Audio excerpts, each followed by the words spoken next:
আসসালামু আলাইকুম ওয়া রাহমাতুল্লাহি ওয়া বারাকাতুহু। তো আমি হচ্ছে আরেকটা ভিডিও নিয়ে নতুন একটা ভিডিও নিয়ে চলে আসলাম। তো আজকে আমার ভিডিও হচ্ছে ভেন্ডি ভাজি করব। তো ভেন্ডিটা কুইটে বেছে সুন্দর করে রেডি করে নিচ্ছি। সাথে হচ্ছে পেঁয়াজ, মরিচ আর কিছু চিংড়ি মাছ লাগবে, সেগুলো সব রেডি করে নিয়েছি। চলেন মূল রান্নায় চলে যাই।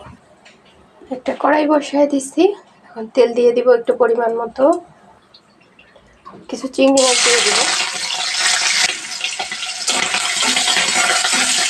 এগুলো একটু ভাজে নেব চিংড়ি মাছটা।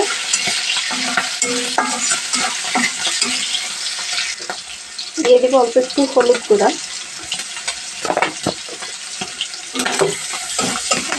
আবার একটু ভাজা নেব। চিংড়ি মাছটা ভাজা হয়ে গেছে, এবার কাঁচামরিচ দিয়ে দেবো, একটু মিশিয়ে নেব।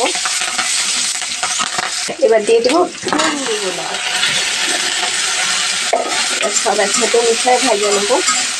এভাবে একবার ভেন্ডি ভাজি করে দেখবেন, অনেক ভালো লাগে। আমি কিন্তু ভেন্ডিটা এখন পর্যন্ত পেঁয়াজ দেইনি, লবণও দেইনি। এটা এইভাবে আর কি 10 মিনিট এইভাবে ঢাকা দিয়ে রান্না করব। 10 মিনিট পরে ফিরে আসলাম। আমার ভেন্ডি ভাজি কালারটা কিন্তু এখনো অনেক সুন্দর আছে। হ্যাঁ, এইভাবে করলে দেখা যায় কালারটাও ভালো থাকে, ভেন্ডিগুলো ভাঙে না। এই যে কত সুন্দর আস্তে আস্তে আছে, সিদ্ধ হয়ে যাবে। আমি এখন এই পর্যায়ে এসে হচ্ছে লবণ দিয়ে দিব। দিয়ে দিলাম লবণ। এইবার হচ্ছে পেঁয়াজ দিয়ে দিব। এবার হচ্ছে সবটা নাড়া দিয়ে দিব।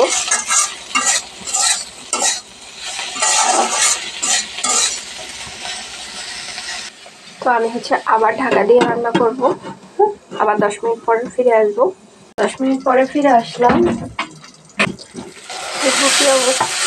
ভাজিতে হয়ে গেছে।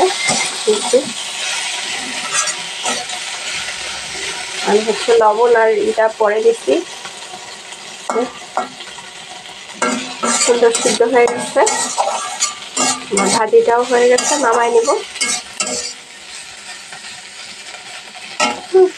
তো এই ছিল আমার ঝটপট ভেন্ডি ভাজি। আমার ভেন্ডিগুলো একটাও ভাঙে নাই, সুন্দর একদম আস্ত আস্ত যেরকম পিস করছি সেরকমই আছে। তো আবার দেখা হবে অন্য কোনো ভিডিওতে। কেমন হয়েছে আমার রেসিপিটা সবাই জানাবেন। হাফেজ।